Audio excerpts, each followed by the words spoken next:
Yes, yes, yes. Passworthy Podcast. We're back, episode 243. After a long little hiatus, I'm having some technical difficulties over here, but we're gonna make it work. VP's making it work with the schedule, and our fearless leader, Steve, is probably still somewhere recovering from his trip. VP, what's going on, my brother?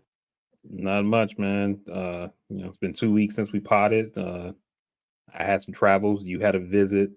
Did we miss anything else? Nah, brother. Uh, we had a good visit because finally, finally came out to Baltimore and had a phenomenal time. I wish he was here to probably report on it and go a little bit harder, but yeah, man, it was a good time. We That's what's had up. some went to a couple of Yankees games, got into one for free, uh, burned up in another one, Mhm. got shenanigans. I was It was a wondering good about time. that because I was checking out the pics that you was posting on IG, and I was like, did they go to two Yankee games, or he just posted these pics at different times? No, we on Friday, so we get into town. And I made the stupid mistake of saying, you know what, let's not make Steve take the train. It's not going to be too much traffic. So, of course, it's hours of traffic. Yeah. But fortunately for him, me driving, I was able to take him by my office, ride past the Capitol, Okay. do stuff like that. And he was able to see the Capitol. Then I took him uptown to see the White House.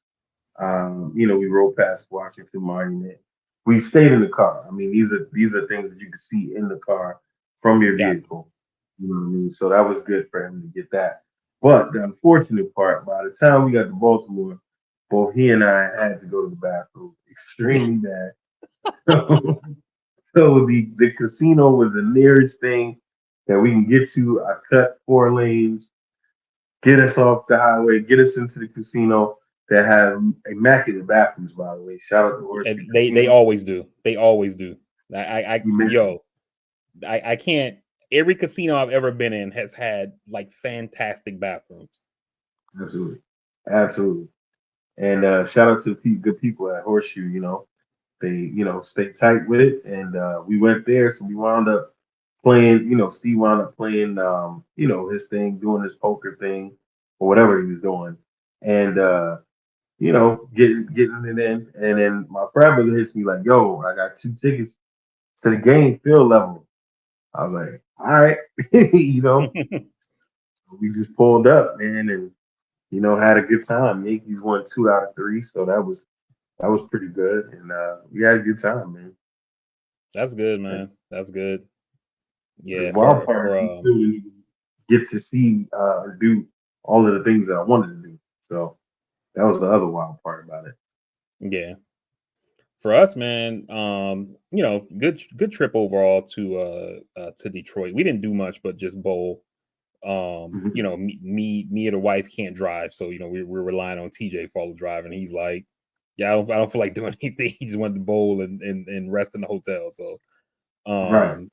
we ate at a couple local spots. Um, One thing I found somewhat interesting, well, not even interesting, it was kind of nasty, disgusting, is even though the tournament itself was in Detroit, our hotel was in Dearborn, and I don't know Mm. if you know, but Dearborn has like a large Muslim population, Mm. and our hotel was not too far from this mosque. And one of the days we were driving by, there was a damn helicopter like flying around the mosque, like flying some kind of flag. I couldn't see what it said, but I'm assuming it was some kind of protest bullshit or whatever. And they had a huge police presence like at the mosque. And I mean, I'm not religious at all, but I was like, yo, this is fucked up that like people just going to pray got to deal with this kind of shit. You know what I'm saying? But Mm. other than that, man, like I said, it was a good trip overall.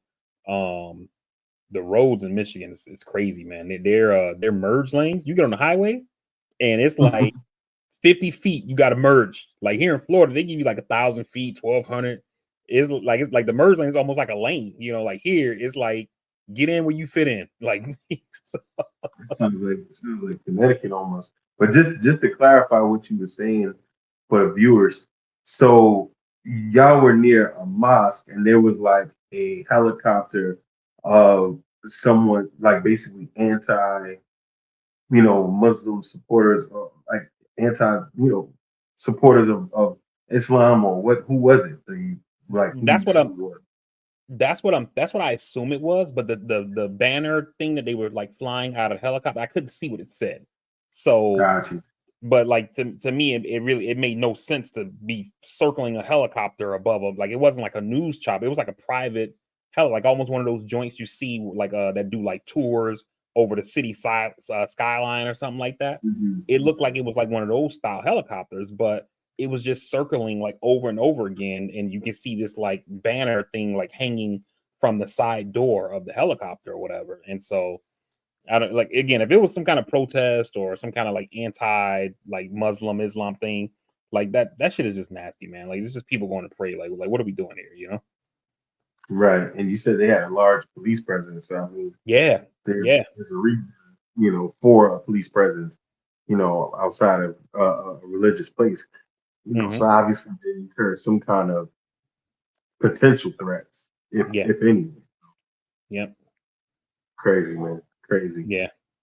And the other thing, man, while we were there, Biden actually was in town on the last week Friday, while we were there, and was it yeah on Friday, it was either Thursday or Friday, I can't remember. It was like before he got COVID or whatever, but he was in town.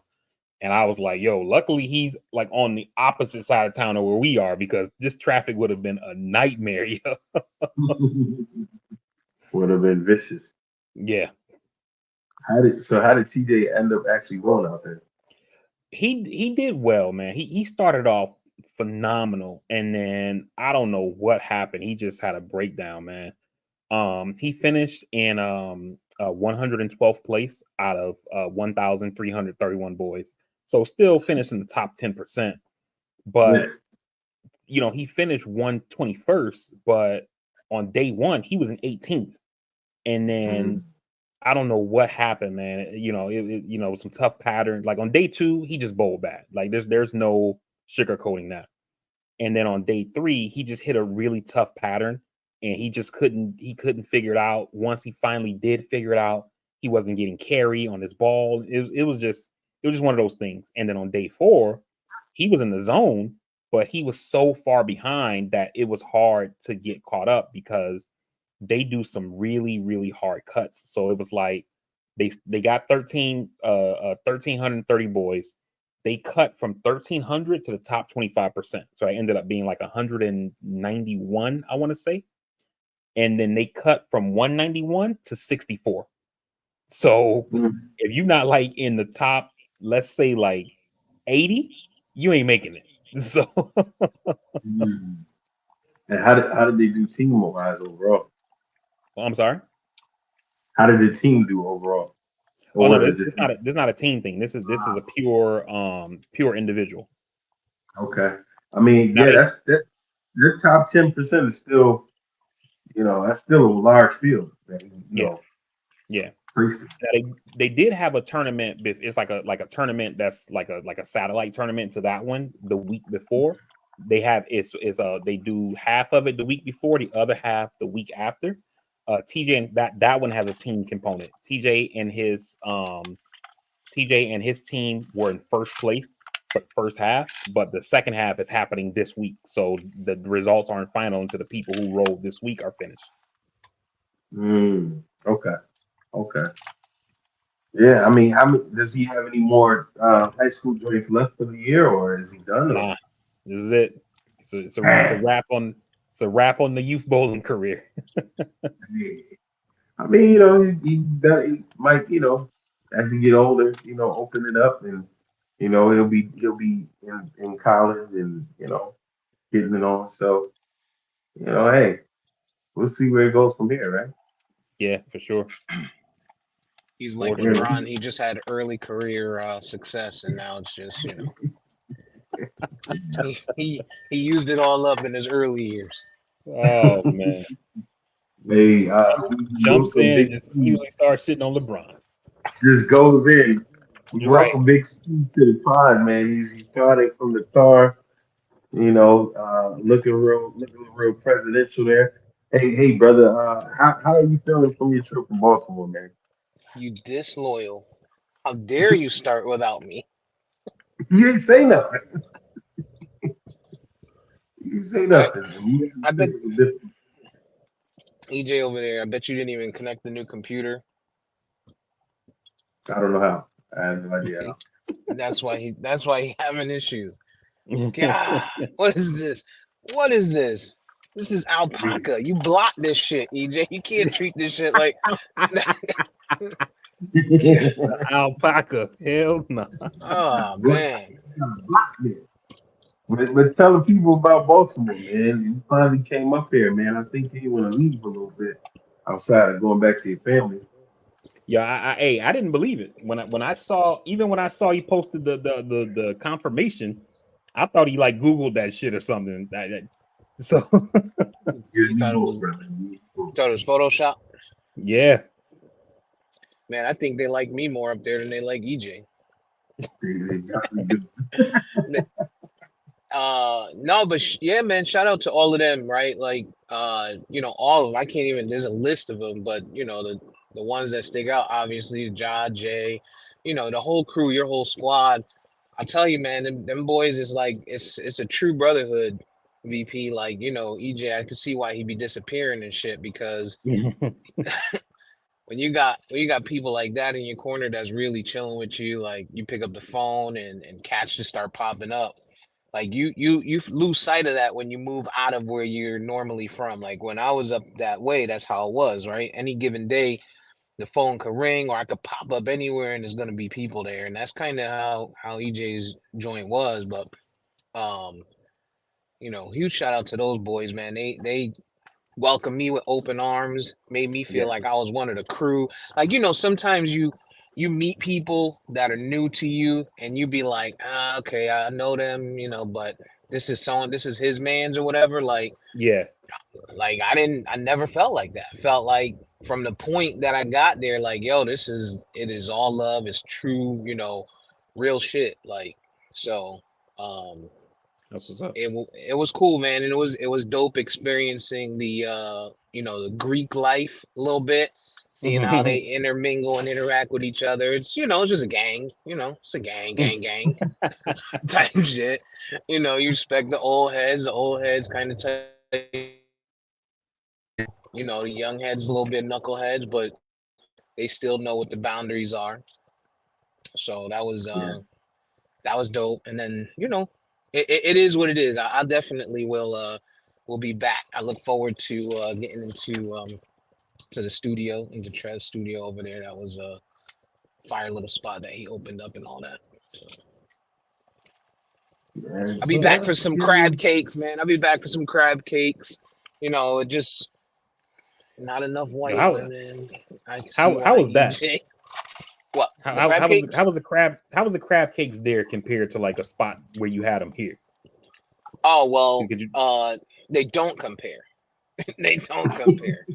Like the crab cakes up there are crab cakes. Like it's like crab in a cake. Like they just take the crab and make it into a little cake. Down here, it's the canned, reproduced crab and shit like that. Let me put it Mm. this way: we went to a we went to a happy hour and I didn't notice that it said market price, and I ordered the crab cakes in the morning and two crab cakes and some veggies and mashed potatoes was $45.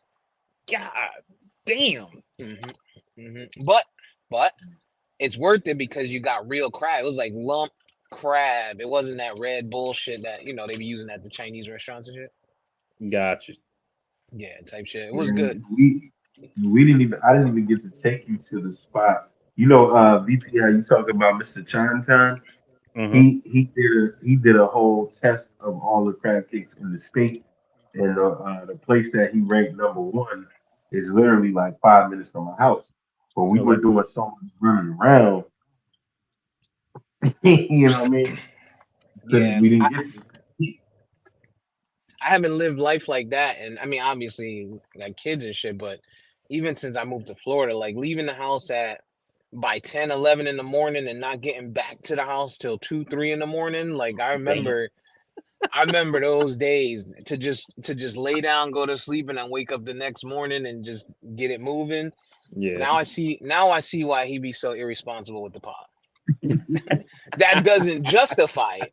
Doesn't justify it, but I get it a little bit. I get it Yeah. a You little know, bit. and we kind of took it easy though, man. Honestly, like we were kind of in pace mode because we started the day off.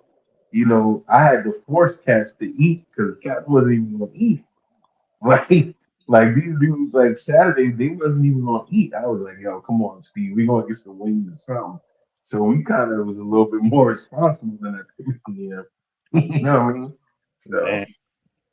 Yeah, it yeah, was it was dope though. It was dope. Definitely you know, maybe one day we could get the fellas together and plan for a year where we do, the draft up that way or something like that. That'd be yeah, dope. bring Dave home. Bring Yeah, Dave something home. Dave something is like that. from I five think if we minutes pl- around. we plan it accordingly, at least, from the year prior, then we could kind of maybe make it happen. Yeah. Because there's some nice little spots out there. The food is good. It's good people. It's small town black excellence type shit. That black excellence you see on black Twitter and on fucking social media and shit. That's that whole shit. A bunch of educated black people. It ain't them fucking ignorant ass motherfuckers that I'm used to back from Yeah. my town. Shout out to Bridgeport We, though. we kind of stayed away, not shying away from that, but I mean, it's here for sure. It's Yeah, definitely here. yeah, Yeah. yeah, Let's get into it, man. You know, you talked, VP talked about Biden being in Detroit, man. I mean, where you guys want to go well, first of all, when we were in Baltimore, let's go back to that. yeah. You know, Trump's whatever you want to call it, fiasco, attempted assassination. I mean, what's the word on that, man? How y'all feel about that? I mean, it was, you know how like you have those like where were you when this happened or what, like we sit in a hotel, I'm strolling Twitter, and then I see somebody I follow posted, wait, did Trump get shot? And I'm like, the fuck? Like, and then I'm just thinking I'm thinking he did something stupid on the stage and like somebody's clowning, you know what I'm saying? And and then my brother texts me and he said the same thing, like, yo, did Trump get shot? And I'm like, wait, huh? So I start Googling, and then that's when I start seeing like breaking news or whatever. So I turn the TV on, and then that's when I see the video, and I was like, oh, I don't know. This looks they it don't sound like gunshots unless the gun is far away. And I was like, I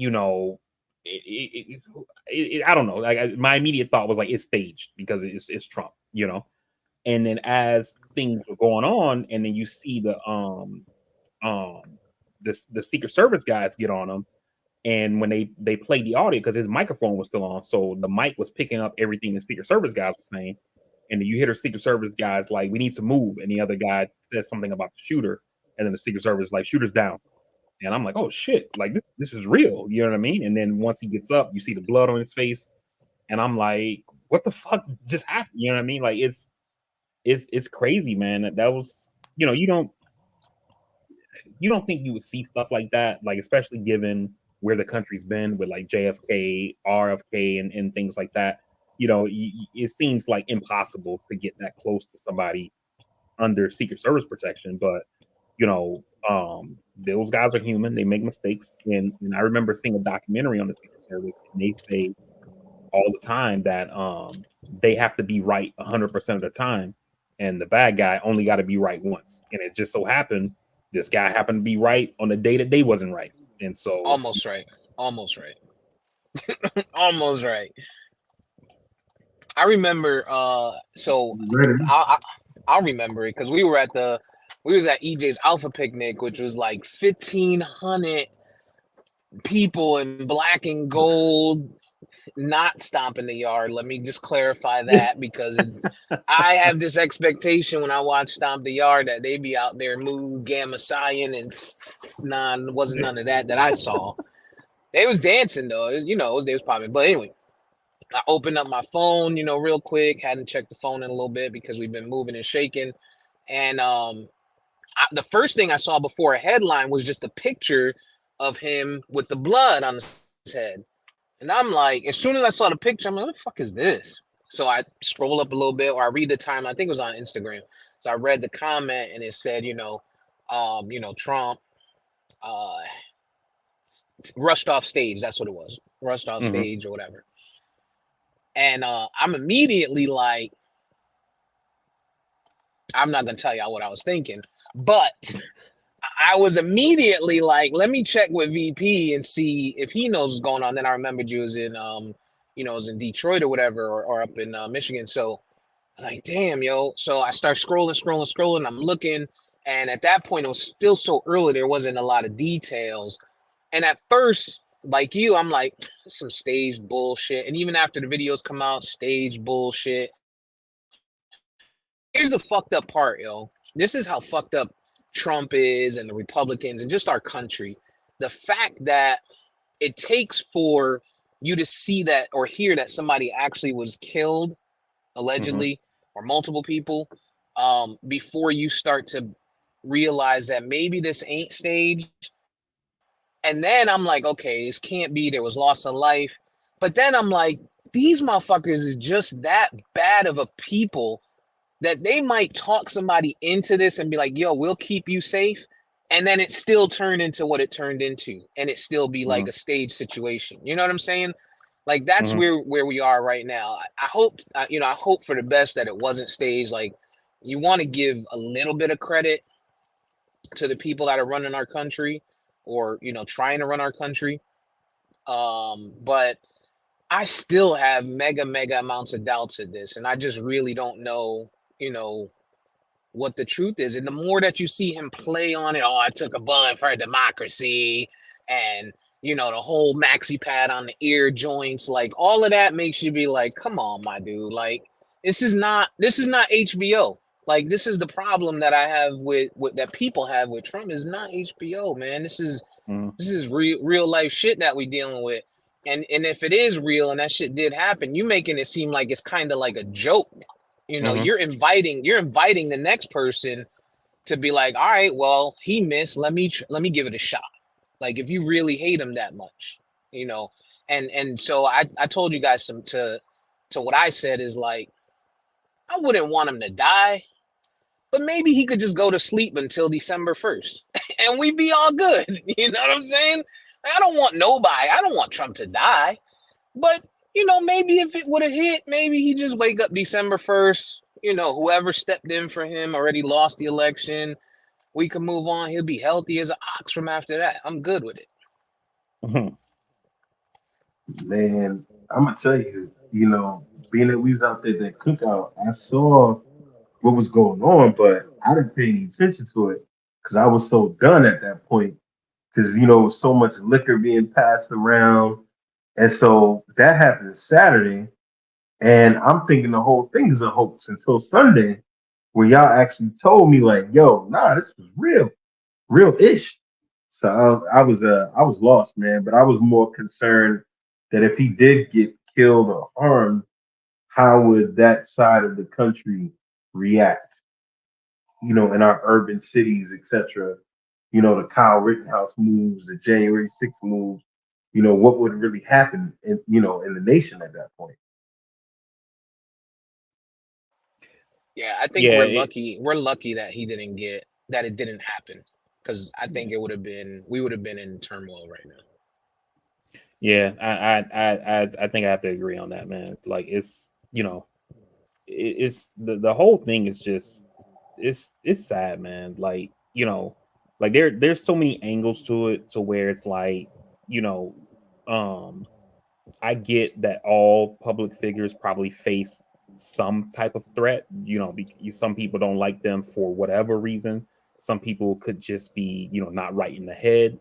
you know, I mean, the guy who shot Ronald Reagan in the 80s, he did it because he was like mentally like unstable, and he thought in some movie or interview that Jodie Foster did, she wanted him to do that to get her attention or something, like, you know what I mean? So yeah. So, you know, you never know what's going He's on with undefeated. you never know what's going on with a person, you know. But my immediate thought was like, you know, the level of vitriol and anger that Trump has released in this country, you know, it's not surprising that something like this happened, you know. And then the thing for me, like, while, you know, I share in what you guys said, and like I'm glad he didn't get hurt, etc., right? And, you know, sorry for the person who did die, the guy who he was trying to protect his family, and the one that missed Trump hit him. I can't, his name was Corey something. I don't have it pulled up, sorry. But um I saw an interview with a woman who was waiting to leave, you know, and she was saying, like, you know, this is so messed up, like, what does our country come to? And then she said, if you don't like the guy, don't vote for him. Like, you don't have to try to kill him. Like what are we talking about here? And yo, I was enraged when she said that, because I'm like, you know, I know it was 100 years ago, but like, have we forgotten that January 6th happened? You know what I mean? And all the other, you know, bullshit that some of Trump supporters have done, like beating up protesters at his rallies and all these other things. And they're making it seem like, you know, kumbaya, can't we all just get along? And it's like, what are you talking about here, yo? Look, I can't look. I put harming somebody and wishing death on them in the same bucket as racism. Like, your supporters have said and done extremely racist things. Whether that, you know, defines the whole party, whether that defines the whole base, may be true or not, right? But there's no difference to that, to me, of someone saying, damn. And you've heard people say it, right? You've heard people say, damn, so close, Mhm. right? Just why couldn't it just be, or, you know, we were almost this lucky, or history was almost made, and, you know, this person would have been a hero. Like, you've heard all types of statements like that, and it sounds fucked up, but to me, I don't see that being any more damaging than, you know, blatantly racist remarks or comments made to our people that have dealt with that shit for years. And not only us, but I mean, like, our elders who are still here that may remember going through that type of life. No, Yeah, I and think both of you guys make a valid point in that regard, but I think VP's notion of, you know, just reflecting on the country. I think just the saddest part that we, you know, I think aside from the racism and everything, this is, you know, a former commander in chief, a presidential candidate.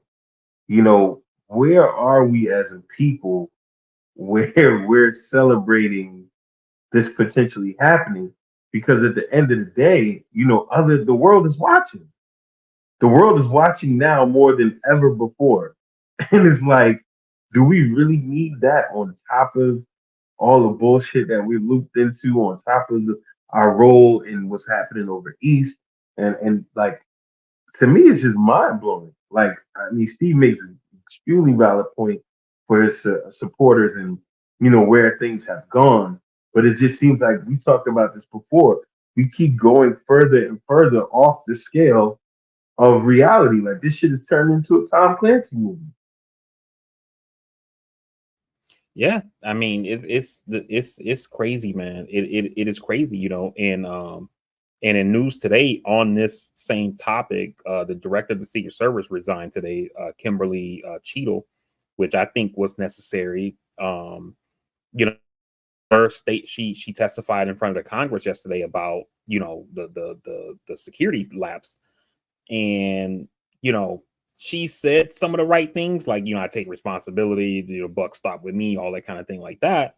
But her testimony was terrible, and I think if she hadn't resigned on her own, Biden probably would have had to fire her because it was just it was bad. It was not a good look yesterday. So, we'll see what happens there. Biden has said that he'll appoint a new director in due time, but as of right now, the Secret Service director has resigned. I just find it crazy that they'd be like, yo, we're free thinkers, we're not sheep, but then they pop up with big ass fucking pillows on their ears. Like, come on, man. Yeah, it was ridiculous. What are we doing, man? And then after the convention, he doesn't have it on anymore. There's no noticeable like damage to his ear that would have required wearing a pillow on the side of his head or whatever. Like, I mean, I get it. He was injured. You know what I mean? I saw the blood, but it's like he has to play it up. And this is the thing too about the situation that also upset me, right? Is that, he gets grazed or whatever happened, right? Whether because initial reports was that the bullet hit the teleprompter and then the glass from the teleprompter is what cut him. But then later reports showed they were like, you can still see the teleprompter. There's no damage to the teleprompter. So he must have got grazed by the bullet, right? And because, like I said earlier, the microphone was still on. When the Secret Service guys were trying to take him out, he's like, wait, let me get my shoes. And in my mind, I'm thinking like, yo, like somebody just shot me. I'm not trying to. Get me the fuck out of here. You know what I'm saying? Like, why we not in right? Like get me in the armored vehicle, yo. Like, why the hell are we still here? And then, so then he tells them, when they're ready to move, they're like, you can hear the Secret Service guy like, sir, we got to move, and he's like, wait. And then that's when he sticks his hand out and like pumps up his fist and he's like, fight. Because he understands that that's going to be the image of him pumping the fist, So Trump, for the last 8 years since we've known him, all he's done is consistently raise the temperature in the country. Raise the temperature. This thing happened. And then his immediate response is to raise the temperature more, And then even after this happened, like I said, the lady was talking about, you don't like him, don't vote for him. You don't got to try to kill him, right? Which I agree with, right? After this happens, he goes on to say some shit about Nancy Pelosi's husband. A couple days after it happened, right? So one of his supporters breaks in her house, tries to kidnap her, tries to kill her husband. He's still making jokes about it, him and his family. But then they're telling everybody else, if you don't like the guy, don't vote for him. It's insane, man. It's just that simple. Yo, and here's the crazy part to me, right? This is the other part that makes me question it. All the cameras, all the angles, and we still haven't seen like a slow shot of what there's still question as to what happened. Like, did he get grazed? Was it glass? Did he fall down and somebody hit him in the ear real quick with a knife or a needle to make him bleed, for the picture op? Like all of that is there's so much out there that could have been. And you're telling me in this day and age where you can catch a picture of anything and in the smallest situation. I mean, we saw Jesse Smolier's subway beater uppers walking down the street because they caught him on a late night camera. You're at a Trump rally with hundreds of people, we'll say. I would say millions, but that's probably stretching a little bit. With at least hundreds of people with cameras out, every news station out there, all the media, and you don't have a picture of what or video of what actually happened. It makes it seem like like it's all fake. It's crazy, man. Definitely. It's wild, man. It's Steve. I mean, I was telling VP how we went past the Capitol. With seeing the Capitol and knowing what happened on January 6th, like and seeing what happened here, like how did that make you feel? Just all your thoughts of January 6th and now with the events of Trump and everything like that. Well, I just think the crazy part of it, like, and VP, you've obviously been to DC before, right? Probably multiple times. No, I actually never been. Perfect. Neither had I until this visit. And when you see that stuff on TV and stuff, you think that what you're getting is a picture around security, a picture beyond the lines, right? It's crazy how accessible those buildings are. And I have to assume that they're less accessible today because of what happened January 6th. So prior to that, it must have been even crazier. But it was almost like you could just walk up to the steps and be like, I'm here. Like, I'm here to see Joe, or I'm here to see Barack. Even the White House, when we drove past it, sure, there's gates around it, and I'm sure there's all types of, additional security and stuff like that. But it looks like you was just driving by my house, with a lot of gates up. It wasn't people outside, like as far as security. You can't see anybody concerned for a threat for the president, or the strongest individual in the world, the most powerful person in the world, let alone the Capitol. The Capitol ain't even a gate. You can walk up to the front door like you walk into the bowling alley. Like, that is the crazy part to me. I could only imagine. So it didn't surprise me that them people could do that. Um looking at how it was set up, it's still, though, is just a crazy situation that it ever happened. And even more so now we got this. And EJ, I think your point is spot on. It can't get any better when you're thinking about where we are as a country. These other countries looking at the United States as the most quote unquote powerful country in the world, and yada yada yada, the land of opportunity. And we can't get shit. We haven't been able to get shit right for the last 8 years as far as the two sides getting along. And now we're saying, oh, someone took a shot at, a potential president. The shit is just, it's a mess, man. America is the fucking ghetto. We live in the ghetto. And as a person who who really likes politics, the one result that this is going to have is that it makes our politicians less accessible, right? So every time that we see stuff like this happens, like you talking about, there's a gate around the White House. Before Lincoln got shot, there was no gate around the White House. Like, people used to literally go walk up to the White House and knock on the door, like, yo, is the president here? And, like, you know what I mean? Like literally. And then Lincoln gets shot and they put the gate up, presidents used to ride in convertibles until Kennedy gets shot, and then now only hardtop vehicles and things like that. Presidents used to pull up to places, get out in the front and then walk up into wherever they were going. Sometimes people would be around, they might stop and shake somebody's hand or whatever. Now they go into like underground garages. If there's nowhere underground for them to get out, then they close down the whole street. Secret Service ropes everything off. Sometimes they bring that big tent so that way you don't know where the car is at inside the tent when he gets out and that kind of thing like that. And, instead of walking through a building, they come in through the garage and then walk through the kitchen. So that way they're avoiding people and all this stuff like that, just to avoid people.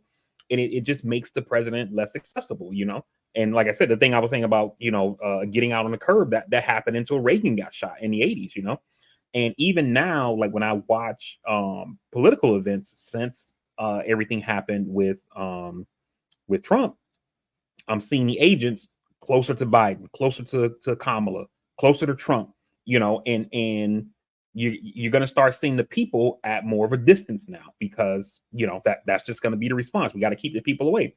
In that same documentary I mentioned earlier that I watched on the Secret Service, the guy was like, he was one of Bill Clinton's agents who was in this documentary, went back when Clinton was president. And he says, if it was up to us, we keep the president in the house all year. We bring him out once a year just to let the people see him. And then we take him back in. He come out again in a year or whatever, But, he was like the president's politician. So he wants to get out there and see people. He wants to touch people and things like that, And so we got to try to put security around that. And I just think it's going to make our officials less accessible, and they're already not that accessible, so it's going to be even less so. Yeah, and it really makes you think about EJ's a whore.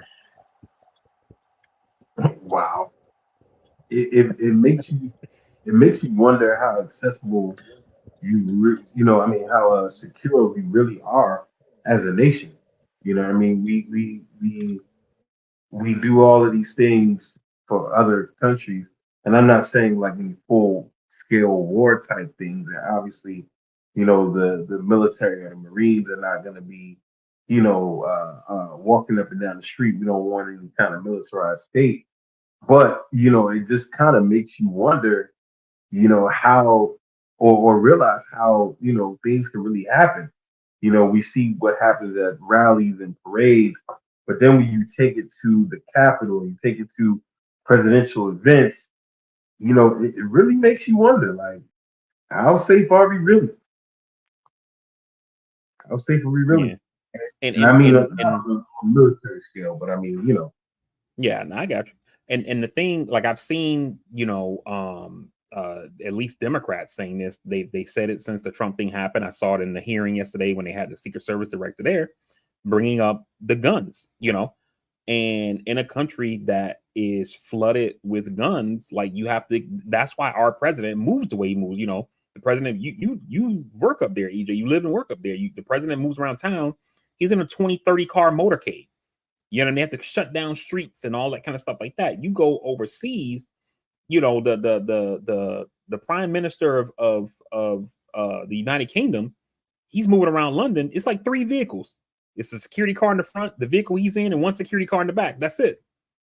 You know what I mean? But here, our president moves in a motorcade. And it's insane. He travels in an armored car with 7-inch thick doors.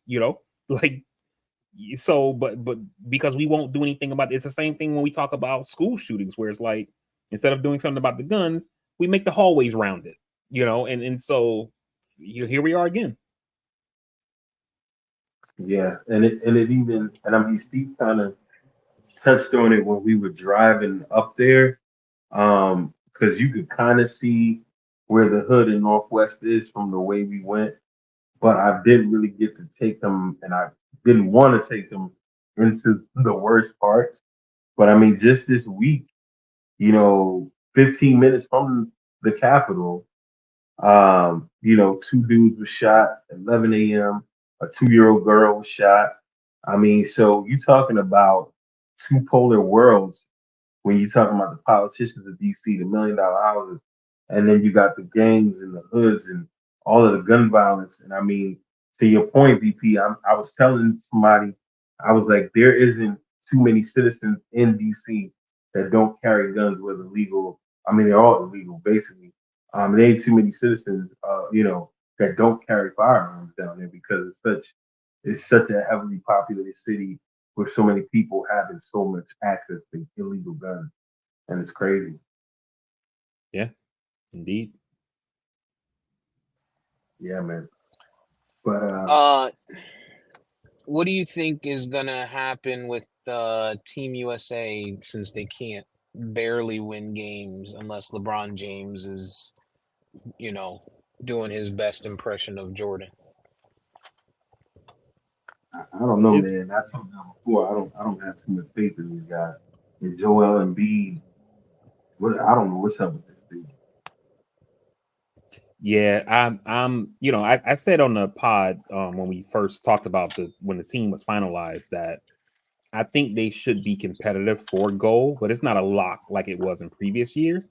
And after this year, I'd be surprised if they're competitive to medal, because the level of the players that are transitioning out, the old heads, Steph, LeBron, KD, these guys, there's no comparison to what's coming up.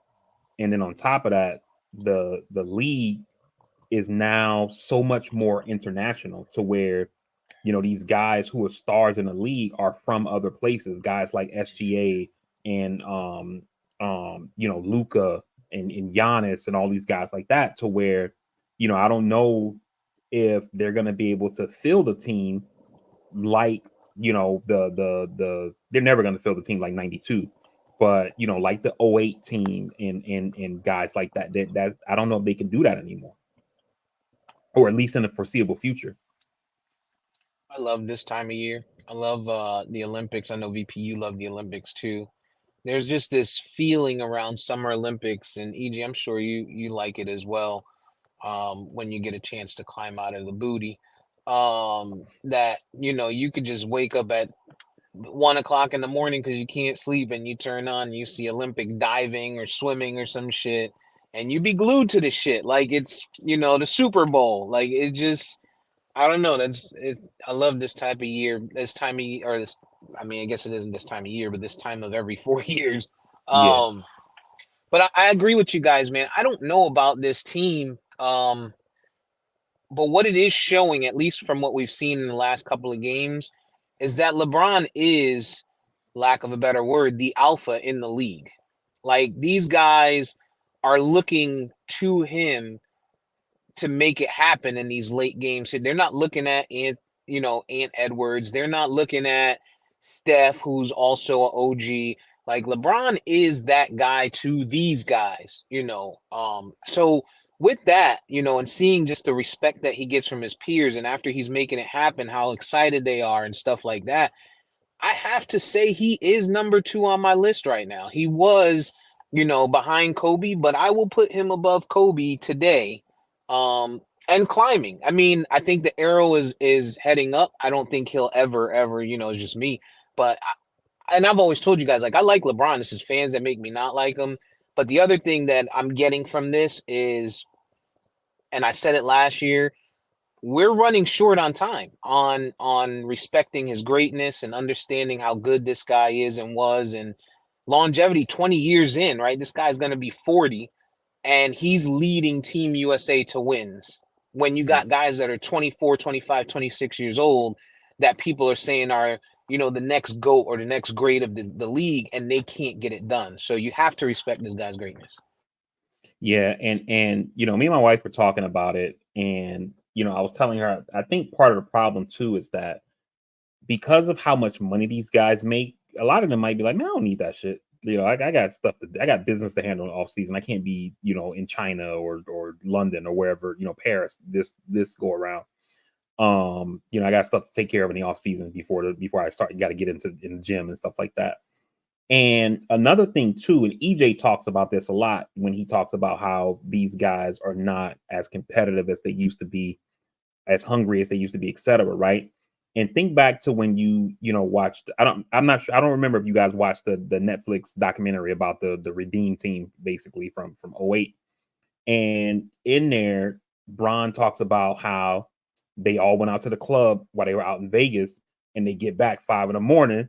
They're getting ready to get on the elevator, or they just got off the elevator. Kobe's getting ready to get on. And they're like, "Yo, where you going?" And Kobe's like, "I'm going to the gym." And they just got back from the club. And Bron is like, when he saw like this, the kind of work Kobe putting in, this is what I got to do if I want to be great.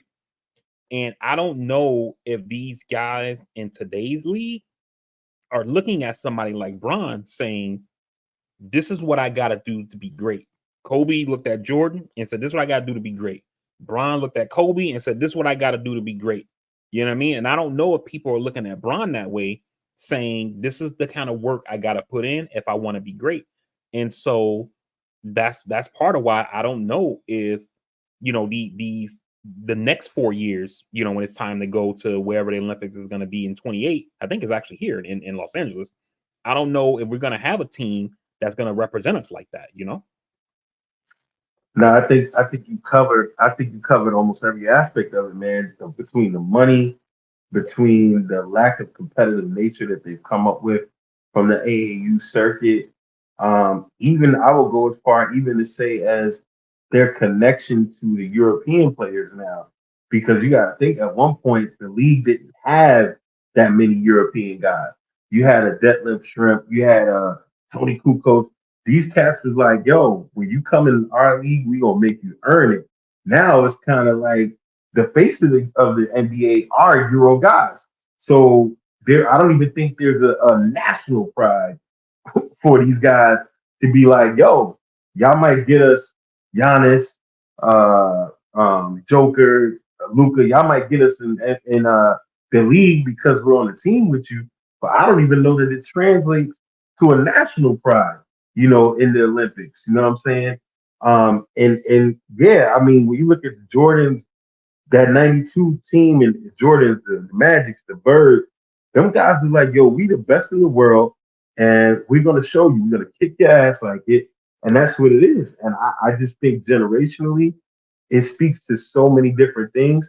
Like Steve and I was talking, when he went to the cookout, I was just telling him how so many of these young guys, in the fraternity don't wear their letters or they don't wear their paraphernalia, what we call it, right? To like show that they're proud to be a part of it. It's just like I'm too cool for school. I know it, I'm existing. It is what it is. Whereas in my time, which would have been far off from your time, VP, we had to drive hours to go get it. We had to scratch and scrape money to get it. So we wore stuff with pride. It's like now these guys got the $1 million contracts. They got the European teammates. They got the AAU experience where everything's been given to them. I don't even know that, to your point, that they have pride enough to have the competitive spirit, but I damn sure don't think they have the pride enough as Americans to want to carry this team. And I can't look to the future because most of the future that we know of is on this team. You know what I mean? Yeah, I mean that's a good point, man. About pride and country, and again, I think part of it comes back to the money, just because it's like they don't have to care about that kind of stuff. You know what I mean? It's like, yo, like it's off season, man. I got to be in the Bahamas. You know what I mean? So I'm not even trying to be in America in the off season. So forget the Olympics. You know what I mean?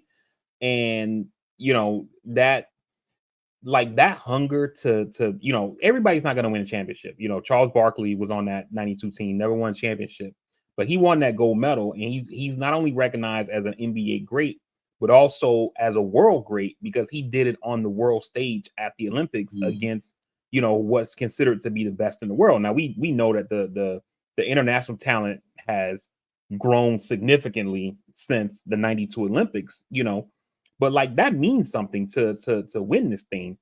And it just seems like our athletes, specifically in basketball, don't take it as serious as the other sports, because the money factor. I mean, you win a gold medal, you get like $25,000, and maybe you might be on a commercial, or get a Wheaties box, or get to write a book or something, depending on who you are. And it's not even across the board.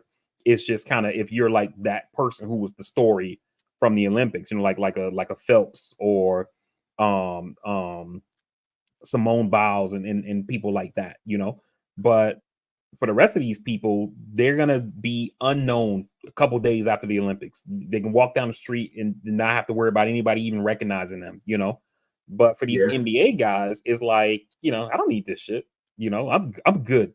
You know what I mean? So Yeah. And I also think the importance of the moment is missed on these guys, because this ain't something that you experience every year.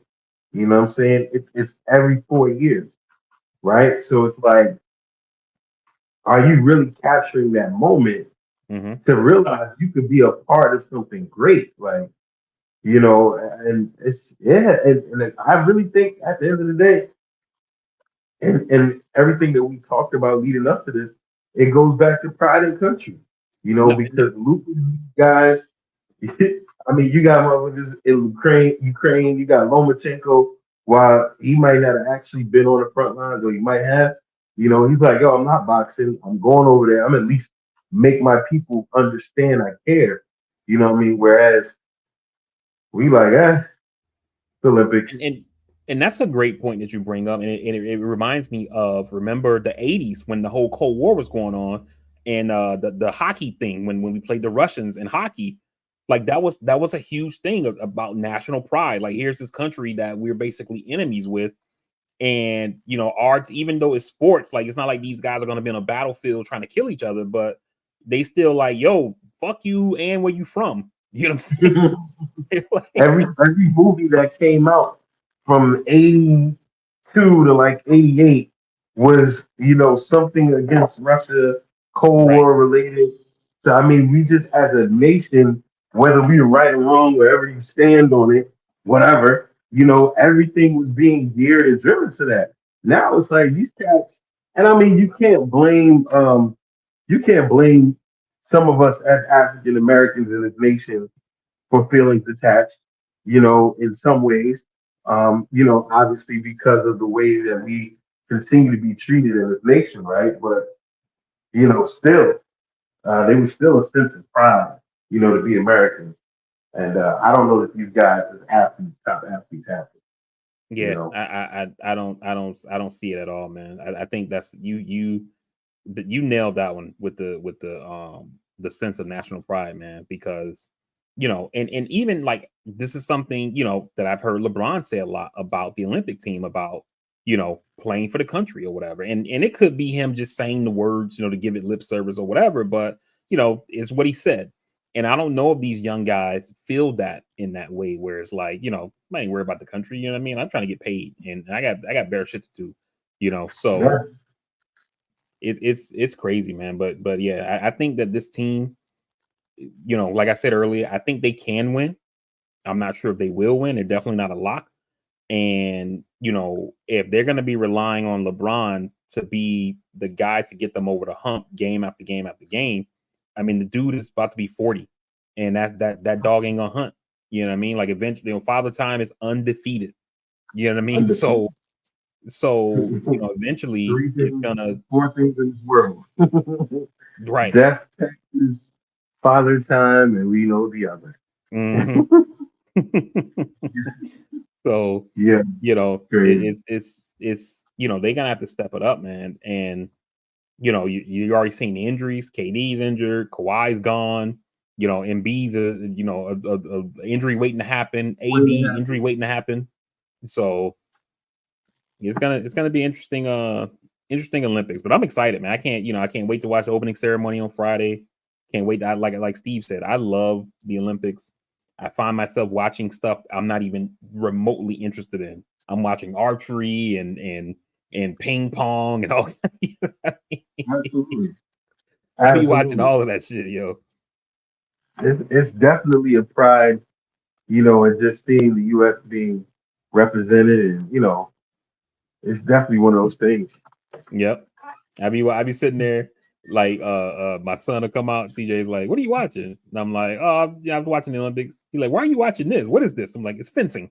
Like, It matters. I don't I don't know what the hell's happening. I know we winning. That's all I know. It matters. I don't know if the wrestling games are on this year. I can't recall if it's in the winter or not, but the wrestling matches are super intense Yeah. whenever they go. And I think, didn't they bring baseball back? This Olympics or next Olympics baseball coming back? I think it's next Olympics, the World Okay. Classic type stuff. I think. I'm not sure though. I'm so pissed off of baseball. I don't know what the hell. Yeah. But yeah, man. Let's get into I'm on the move because Yeah, see. I forgot I had to take the little on the chair this week. On well not chair, the dance thing because their mom's out of town. So I'm Okay. on the move a little bit. But and hopefully I can transition in and out, from the Wi-Fi to the car seamlessly. But man, let's get to what we all came here for, man. Uh, Joseph Joseph Biden stepping out the race. Yeah, man. I've been in the chat, and I'm a Biden supporter. I make no bones about it. I didn't think that he should drop out, only because I don't know what, like, the unknown was too, to me it was too risky. It was too scary. You don't know who the candidate is going to be. It's such a short amount. It's only like 105 days until election day. So that there was so much unknown that I thought, like, we might as well just see it through, and maybe Biden can pull it through. But again, it's not like I can't unsee what I saw at the debate, right? So you go over the last 3 weeks, and you have elected Democrats, you have donors, even some high profile supporters are like, yo, he got to get out, he got to go, things like that. And Biden is defiant all the way through. I'm not going nowhere. He's like Leo in Wolf of Wall Street. They have to get the National Guard to drag me out of this motherfucker. And so I just thought, like, this stuff is gonna just calm down, because people are gonna eventually get like, yo, this dude ain't leaving. We can't force him out.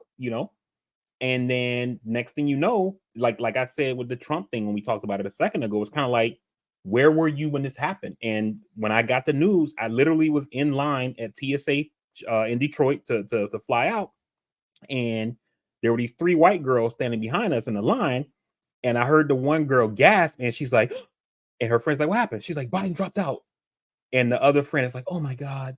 And I told my wife like, "Hey, hand me my phone." Now I got to go on my phone and see what happened, you know. And so I started scrolling, and I posted in the chat to y'all like, "Yo, here's a statement: Biden dropped out." And you know, I that was the last I really seen of it because we went through security. It was time to go on our flight, like right when we got to the gate, so there was no real time to scroll. So it was almost 3 hours of just like nothing for me, you know. By the time I get to back to Orlando, I see Biden has endorsed Kamala, and it seems like the party is coalescing. And I'm seeing like, oh man, in the first 2 hours, she already raised $5 million. There's $27 million now, 40 million. I'm like, God damn, you know. And by the time we get to yesterday, you know, about 36 hours after Biden's announcement, it's a wrap. She's a nominee. She's raised 90 million bucks in campaign cash. The Democratic Party overall in that same 36-hour period, including her, raised about $240 million. There's a Black Women for Kamala event. They have a Zoom call that lasts 3 hours, 40,000 Black women on there. They raised $1.5 million. The next day, the brothers get involved.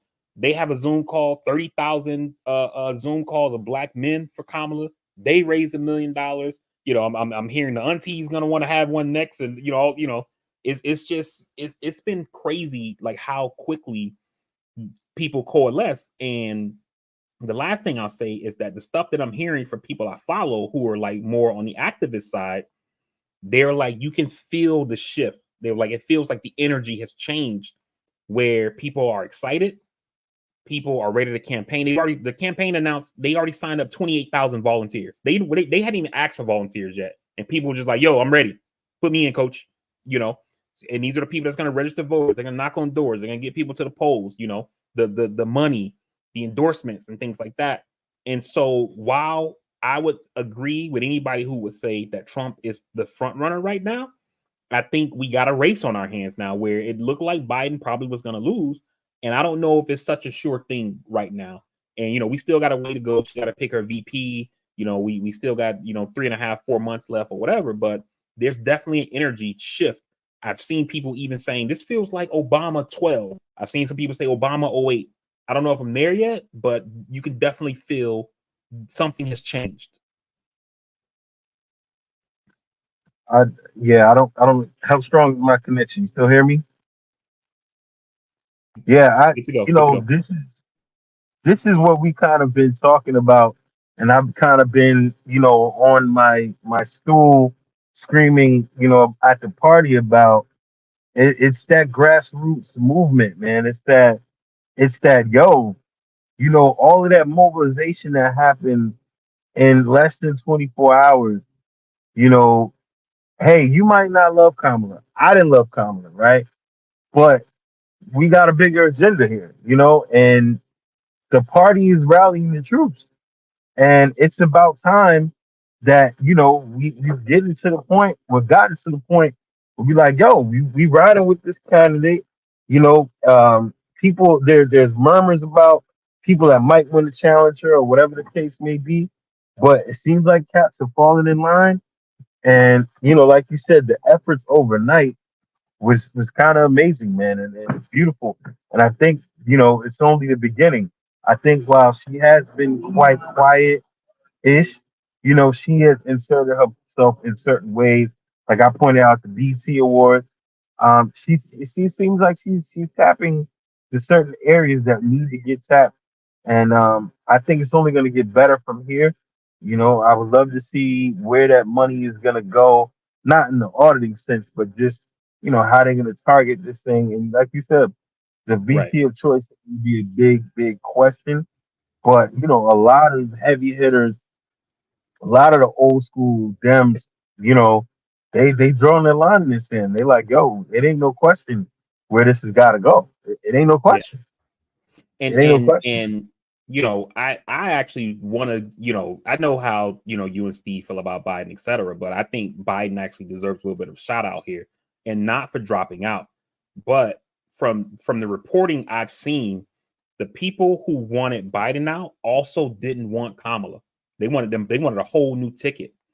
And so Biden getting out, he releases a statement, hey, I'm not running. And then he waits 20 minutes and then drops the endorsement. And I'm fully endorsing Kamala. And that kind of clears the field, and then Kamala comes out, I'm going to be the nominee. And then you start seeing the endorsements, right? And then you start seeing the delegates say, I'm with her. You start seeing the state party chairs, I'm with her. And then the money starts rolling in. And it's why, I don't know if you saw in the chat when I was kind of posting, oh, this person endorsed, this person endorsed. All these people were endorsing, but the big wigs that people were waiting for, which was the congressional leadership and Chuck Schumer and Hakeem Jeffries. You also have Nancy Pelosi, just because of who she is, her profile. She's still considered like that person. Like, she's part of the reason Biden dropped out. The reports is that Pelosi, when she met with Biden a week ago, the reports are that she essentially told him, I'm giving you 3 weeks to get out, like before the convention. And if you don't get out on your own, it's going to get ugly. You know what I mean? And, whatever people think about Pelosi, she gets shit done.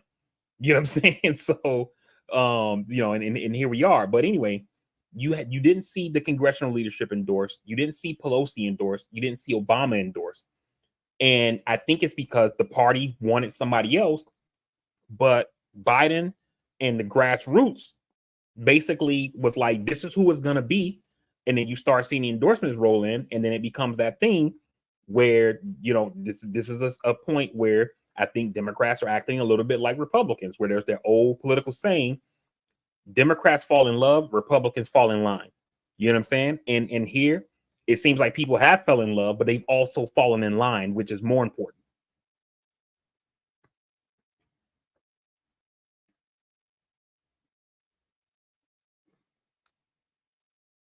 It's definitely what this party needed, and I'm excited. Yeah. I too don't know that it's Obama-esque on that level, and sure, everyone would want to see Michelle come out of nowhere. And, we know how great she could be, but Kamala ain't no slouch, man, and she's been our VP. She's got the experience, and I mean, we got our marching orders at this point. Yep. And the thing that I think, while I believe Can you that, hear me, again, VP? yeah, I got you. The thing, you're good. I got you. The thing that I believe, you're good. You're good. We can hear you. You good. So Could you hear me? Yes. Yes. Disconnect. Let me just see. Yeah, I was hearing you the whole time.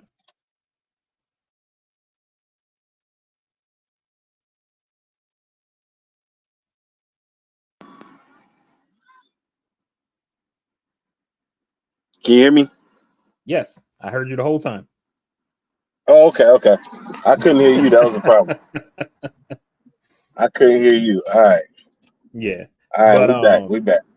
Yeah, but the thing that I think too is gonna help Kamala Harris is I saw a report this morning saying that the Trump campaign is essentially planning on going Willie Horton with Kamala Harris, which means they're going straight to racism.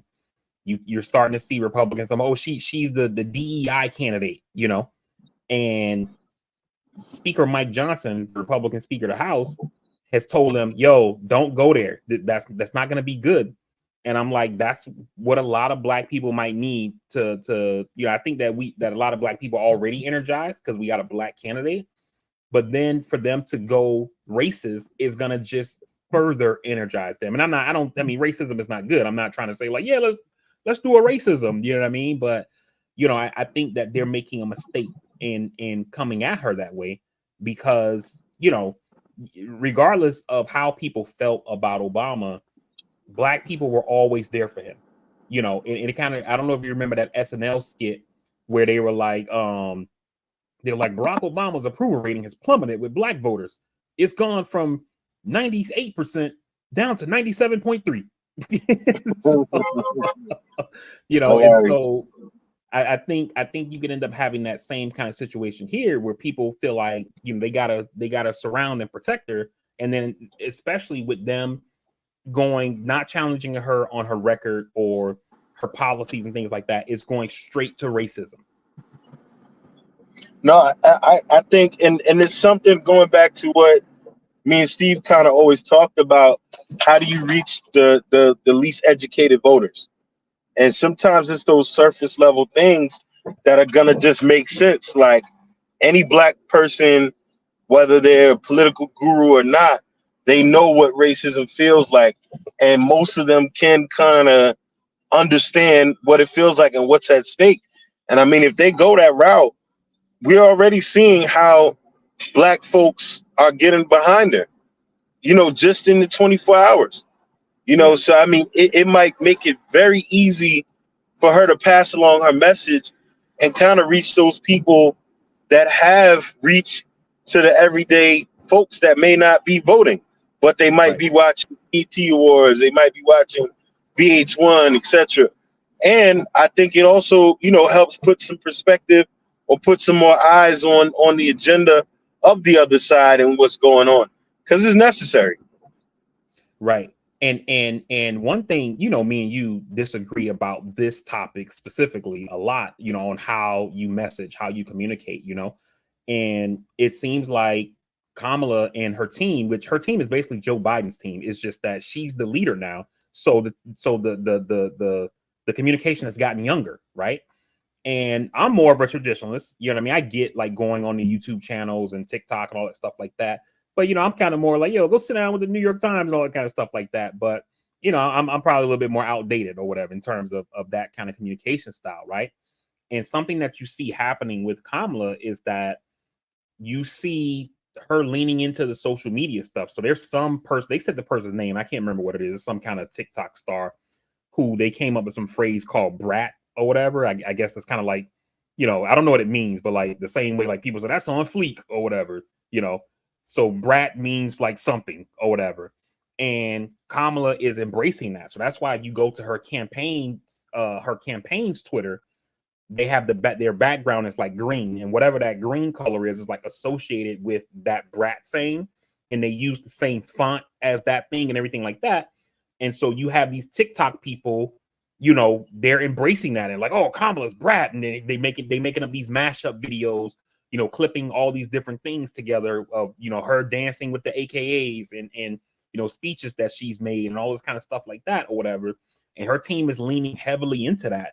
And I don't know if the Biden folks would have, you know what I mean? Like they leaned hard into the dark Brandon thing, but that was like kind of it, you know what I mean? But now you're probably going to see more of them doing the things that you talk about, where it's like maybe she's going to sit down for an interview with this brat person on TikTok, and then, you know, maybe sit down with, you know, the dude at the Daily Show, or you know, go on. I'm pretty sure she's going to go to the Breakfast Club and things like that, and you know, be out there and let these people see her to show like, yo, you know, like the your nominee is now, you know, a generation younger. You know what I mean? I feel you. I see you. You know what I mean?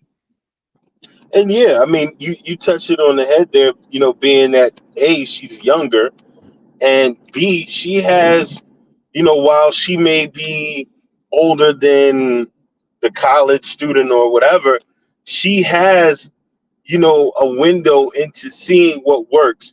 She has a line, you know, she has a sorority sisters that she can stay connected to, that she Mm-hmm. kind of understands culturally what's going on. And I mean, even going back to what she did, which what I thought was very smart, tapping into the SGA presidents of HBCUs across the nation was extremely smart. You know, so she has these networks that Joe didn't have. You know, Mm-hmm. being old and white and a traditionalist, she's using exactly what got her there. You know, when we look at the whole movement with the Chucks, I mean, you're talking about sorority organizations with probably, I couldn't tell you for sure, but I would say probably combined maybe 5 million members, active or not active. I'm speculating. You know what I Nah, mean? that So sounds about right. Yeah, you know what I'm saying? So you're talking about these people being educated, access to money, access to children that are in voting age.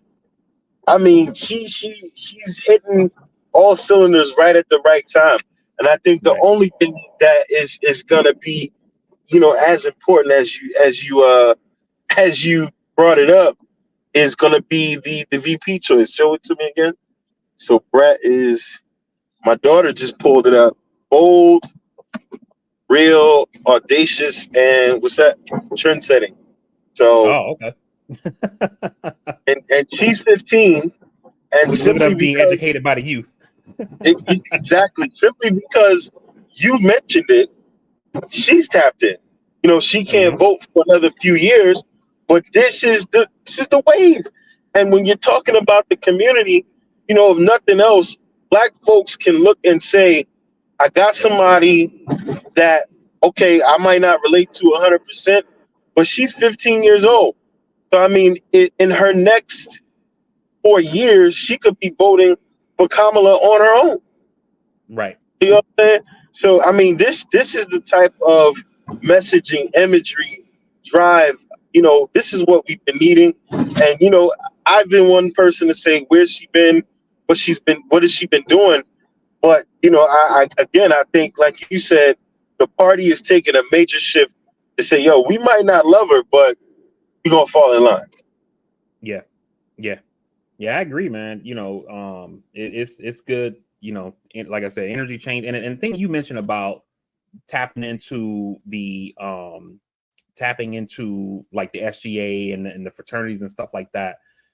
The same way we just talked about a second ago, having those 20-some thousand people in 24 hours volunteer, those groups, those fraternal groups, those SGA groups, this is what they do. Whether it's registering voters, helping to feed the homeless, helping to raise money for victims of whatever issue. You know what I mean? Like that's like their wheelhouse.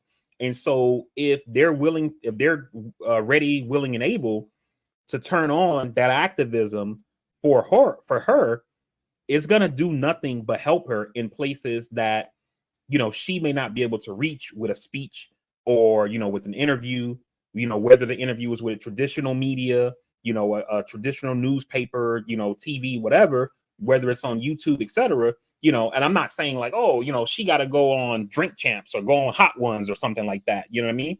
But those folks are going to be the people to knock on those doors and convince people, hey, this is my candidate, and this is why she should be your candidate too. You know what I mean? Like, what's important to you this election? Oh, I really care about what's happening with, Social Security. And then that person's going to be like, oh, well, Trump and Republicans under Project 2025, they're talking about cutting Social Security by, X percent. Whereas Kamala is talking about doing this and it's going to increase the benefits to that, boop, boop, boop, boop. And you get those people you slowly start getting those people on your side. And that's essentially what, the Obama team did. I'm not sure if you ever seen that documentary they did on HBO about the 08 campaign. And you see those people who uprooted their lives and like moved to Iowa, and they're out on corners, with signs, knocking on doors, calling, visiting college campuses, et cetera, et cetera, et cetera, getting those people excited about, voting for Obama. And then you have a state that's like 96% white that votes for the black man with a funny name to be the nominee of the party. You know what I mean? And the rest is history. So it's a lot that can be gained from tapping into those organizations like that. And not to mention, like even like you said, those organizations have figures and have affiliates that this is going to be the topic of conversation. Roland Martin, who I'm not the biggest fan of, but he is my frat brother. Mm-hmm. He led that conversation, and he has access to thousands of alphas, some that are very influential, and even got guys that are unofficially affiliated, that are affiliated, that can get on these spaces and do that work for her. You know what I mean? So it's amazing, man. And I think at the end of the day, if nothing else, I've been very critical of her over the years, but our nation, we know what's on the other side, but Yeah. we also know what's needed here in the history that needs to be made as far as the people in this nation. You know what I mean? If nothing else, it's time for us to continue to get some representation from some other places and some other spaces. And Yeah. if you're a woman, especially a woman of color, you've got to be. There's got to be a part of you that feels great about this. I get it, but it's got to be a part of you that feels something about this. Yeah. And the other thing I'll say too about the VP choice, man, I keep seeing people pushing this, and I'm thinking like, yo, do you not know what country you live in?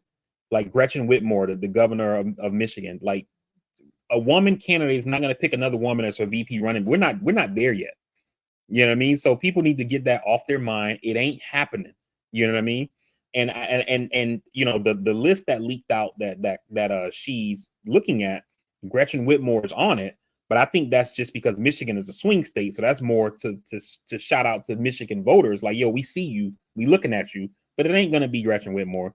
I've seen people floating Westmore. It ain't gonna be Westmore. Kamala, a black woman, is not gonna pick a black man to be her running mate. That's not happening. So people just need to settle in. It's gonna be a white guy. I'm telling you that. Like, so don't get your hopes up. Like, man, can you imagine Kamala and West? Like, no, I can't, because it ain't gonna happen. You know what I mean? I mean, first of all, West still has a lot on his hands, being the first time governor, and that wouldn't be a good message to send voters across America.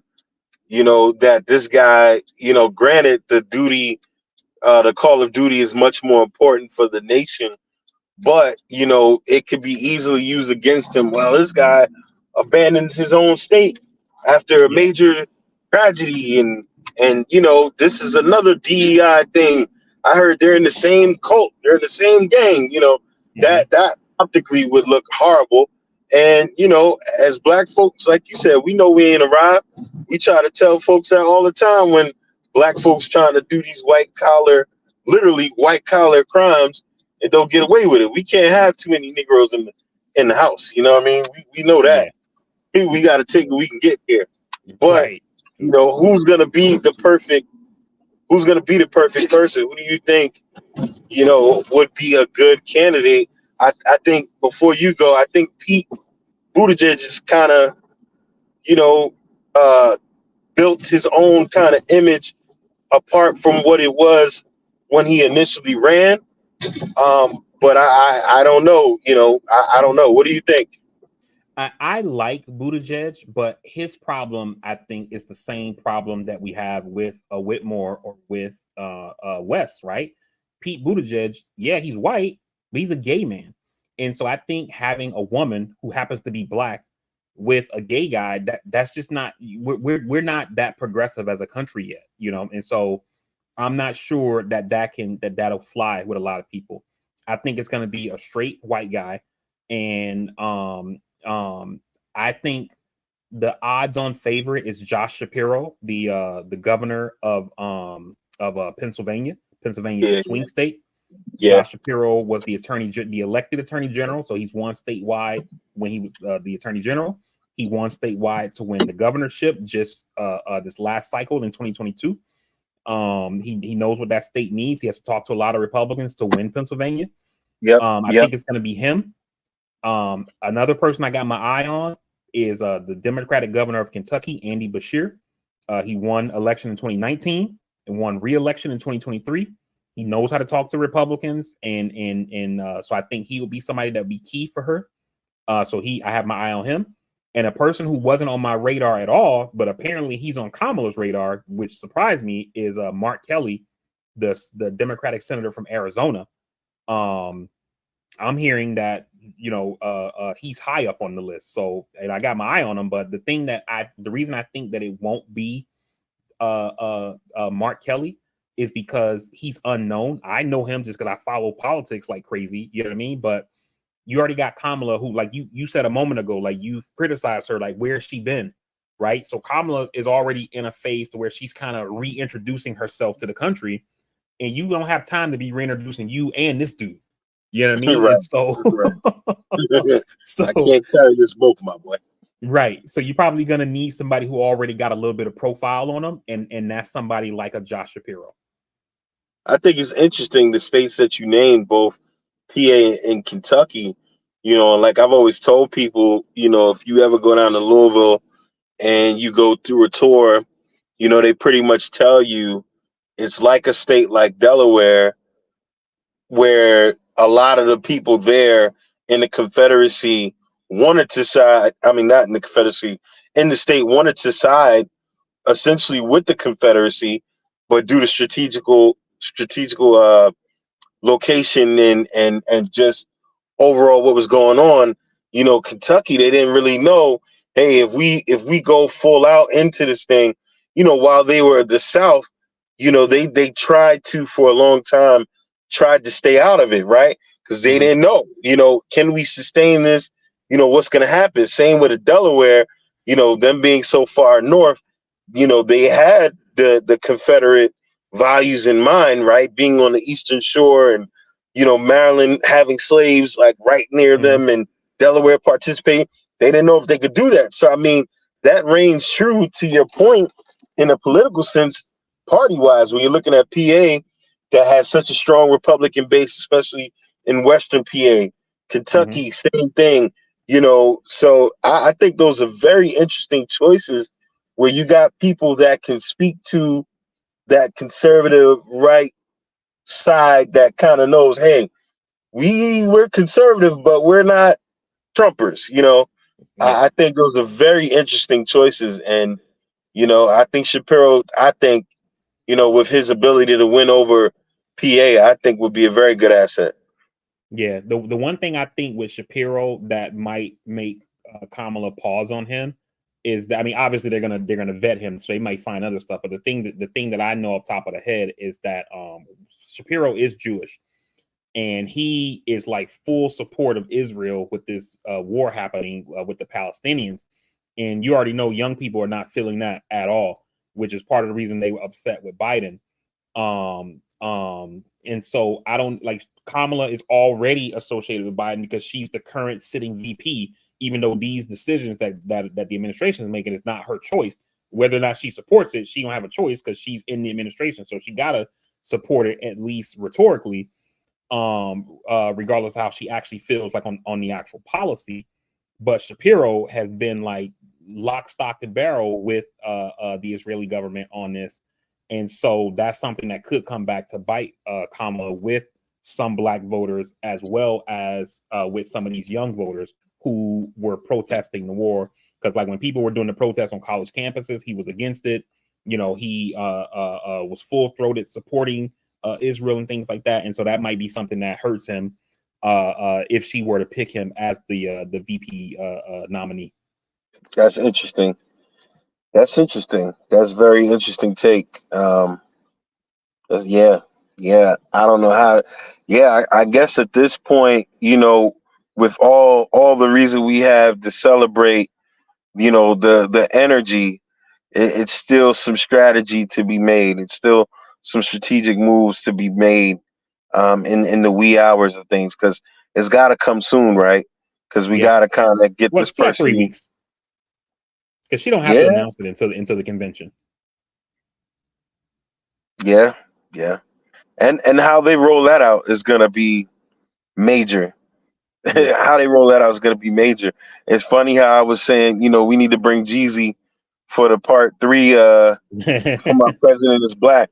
You know, I mean, she really has an opportunity here to galvanize the black vote and you know, use social media to her advantage. You know, Yeah. it's really gonna be interesting to see how they package this whole thing for the party. Yeah, it's going to be interesting for sure. You know, and on the Republican side, the thing that's somewhat interesting to me is that I can't imagine that they were so overconfident they would beat Biden that they never considered he would drop out, because the messaging so far against Kamala has been bad, and I think that's why they went straight to racism. They've done that, and they've done stuff like making fun of her laugh and that kind of thing. Like, but it's mostly been the racism. You know what I'm saying? And you know, if I get it, you know, I get our past in this country, but you know that didn't work with Obama, and I'm not sure if that's gonna work now in order to make people okay. She's black, like oh, we knew that we voted for her in 20 and she was black, you know.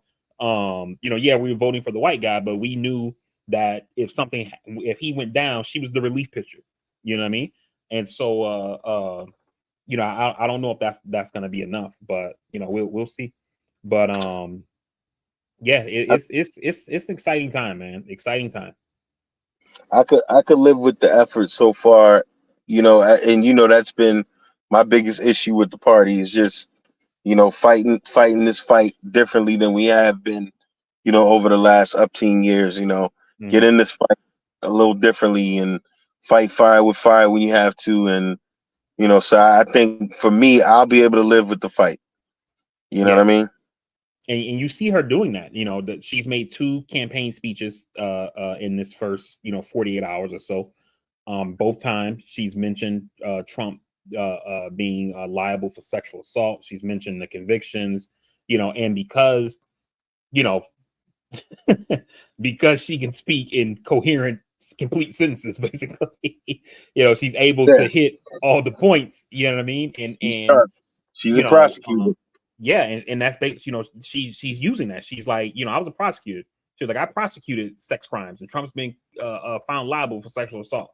I prosecuted people who did fraud in for pay colleges. Trump operated Trump University, which is a four pay college that frauded people, had to pay $25 million, and she's gone down the list of things that I've prosecuted this, and this is what he's done. You know what I'm saying? And so, you know, I think that part is going to be good. We got a lot of ground to make up, I think, but you know, if we're unified, that's going to be the key, because with Biden, as much as I thought he shouldn't drop out, and my whole fear was just the unknown, right? Not being unified was going to be a problem. You know what I mean? And so now that we're at least there, you know, now we can start trying to work on whatever the other things were. You know, and we got everybody on board, you know, or at least the majority of the Democratic Party on board. Now we can start trying to work out those other things that we need to do to make the tent bigger. You know what I mean? But with Biden, it was still trying to get everybody on board, you know? Now we can get student loans wiped away completely. And Judy's right. Yeah, your Aunt Judy in the chat. You know, time is of the essence. Like there's no time to waste. They gotta be on it, be on message, and they gotta be out there every day, because you know it's not like she's been running for president for 18 months. You know, granted, she's been running for re-election, but most media don't pay attention to the VP candidate. They're listening to what the president is saying. So I see her out there because I'm a political junkie. You know what I'm saying? But like you just said, like where she's been, most people don't see her out there. And And so, that was my thing. It wasn't that, you know, it wasn't that the educated person doesn't know how the VP track goes, you know, how you know the messaging and the imaging comes out. It's the everyday folk. And you know, while Steve was here in Baltimore, you know, he was just riding in amazement, looking at the, you know, the abandoned houses, the, you know, the drug scene, you know, and it's those people that can vote, they can make a difference, but they feel so disenfranchised that politics is the furthest from their mind. Well, she has that network of people where she can get in almost every major city, or not even major city in America, that has a membership group of any 9 of these organizations, and say, yo, at your next parade, or whatever the summer solstice parade, whatever it is, I need you wearing my flag. I need you in your chuck. And it's that simple. It's literally that simple. You know what I mean? Like, granted, when you're registering people to vote, you're not supposed to have any influence, etc., etc. right. But what happens is, you know, you see your people out there voting, and the conversations are had. You know what I mean? Like, people are gonna say how they feel. There's gonna be people not registering people to vote that could be out there saying what they need to say. The educators, the social workers, all of these people that feel a connection to her even just because she's black and in a sorority and she went to HBCU, these people are your mouthpiece to the uneducated people. And Yeah. you know, it's now's the time. Now's the Yeah. time. I agree, Now's the man. time. I'm excited. I'm excited. And I've been hating on her. I've been hating on her. I've been hating on her. I make no bones about it. I've been hating on her. You know, I supported the vote. I was proud, you know, but I'm that person that's gonna continue to be critical. But I have to honestly say I am excited, you know, for what possibly could be. And I know what's on the other side, right? So I'm excited. Yeah. I'm excited. I agree, man. I'm excited. You know, I feel it in myself, the change in energy. You know, I was definitely, you know, gonna vote for them regardless, you know, if Biden still remains at the top of the ticket. But you can definitely feel that something's changed, and hopefully they seize the moment, take advantage of it, and you know, get this thing over the goal line. The one thing I will say, like when Steve asked earlier in the chat about the convention, they're waiting until after the Olympics. So, you know, after this week, you're going to see a huge slowdown. They're still going to be out there, but the media coverage is just not going to be there just because people are watching the Olympics. So, I think the key will be, and hopefully they use that time to kind of refine the message, you know, be ready to roll. And that way they can come out the gate for the DNC firing on all cylinders through the election. Because, you know, in a place like Virginia, for example, early voting in Virginia starts in September. So it's not like they have until, you know, a lot of people are like, oh, the election, they still got, you know, three and a half months before. They don't have 3.5 months for the election. They got about 6 weeks before the election. Exactly. Because early voting in Virginia starts in September. So they got to get the ball rolling. You know what I mean? And because of stuff like that, especially with Virginia has been a blue state ever since Obama flipped it blue. But there was some polling that indicated that Trump might win Virginia over Biden, you know, because of how bad Biden was doing. So if Virginia is in play, you know, it might be more beneficial to get the VP out earlier than the convention. So that way, you know, but I don't know if that news breaks through the Olympics, you know. So I don't know. There's people who make a lot of money to think about this kind of stuff, but all I do know is that it ain't November is the election. The election starts in September. So, you know, like Judy said, time is of the essence. Firing on all cylinders, you know, get everything crafted and ready to go. And you know, let's get it over the finish line, man. Indeed. Really quickly before we get off of here, just to jump to the Benjis real quick. I won't talk about all of the shows, but we gotta talk about the show. Quickly, give me a rundown of hot. Well, I'm not saying it. House of the Dragon. You not get me. Give me a quick rundown of House of the Dragon. How you feeling? Disappointments, any high moments? What you got? I'm enjoying it so far. I get people saying like they think the pacing is too slow. And you know, it's like I told you guys on here and in chat that everything that's happening in this particular series that the series is covering took place in one chapter in a book, you know. So Crazy. it's not like there's like this huge, you know, there's like 5 novels to make a series out of, you know what I mean? So they're gonna have to stretch some things out. So, like, as an example, most of what occurred in this previous episode is all showrunner stuff. This is not stuff from the books. This is just stuff the showrunners made up, you know. Right. And so we have to kind of expect a little bit of that slow burn, but I'm enjoying it so far.